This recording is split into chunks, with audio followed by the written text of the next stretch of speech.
హిందువులకి హిందువులే శాపం.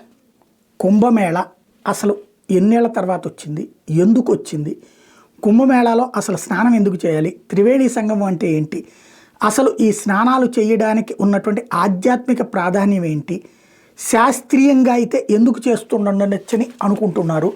అలాగే 45 రోజుల పాటు కుంభమేళ ఎందుకు ఉంటుంది, అక్కడికి ముక్కోటి దేవతలు వస్తారని ఎందుకు అంటారు, ముక్కోటి దేవతలు అక్కడికి ఎందుకు వస్తారు, వాళ్ళ తరపున పురాణాల పరంగా ఏమి ఆలోచన ఉంది, అట్లాగే దేవదేవుడు అక్కడికే వచ్చి స్నానం ఆచరిస్తాడని ఎందుకు చెప్తారు, ఏ ఉద్దేశంతో చెప్తారు, ఇవి కదా తెలుసుకోవాల్సింది హిందువు.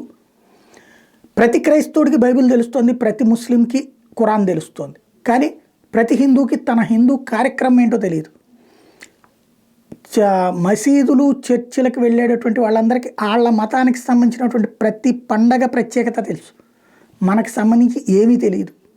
చివరికి ఏం రాయాలో తెలియక ఈవెన్ జర్నలిజంలో ఆల్రెడీ దాన్ని ఏమంటారు, అతిపెద్ద అగాధం ఉంది హిందుత్వం మీద. హిందుత్వం గురించి తెలిసినోడు జర్నలిజంలో అతి పరిమితంగా ఉంటారు, లేదా పక్కన పెట్టబడతారు. దాంతో ఏం కవరేజ్, ఏదో ఇచ్చామంటే ఇచ్చామన్నట్టు.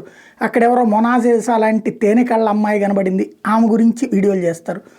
లేకపోతే కనుక ఆవిడెవరో ఆయన ఎవరో స్వామీజీ 7 కిలోల బంగారం వేసుకుని వచ్చాడు అది, లేకపోతే జుట్టు పెంచుకున్నాడు, ఇవే కావాల్సింది.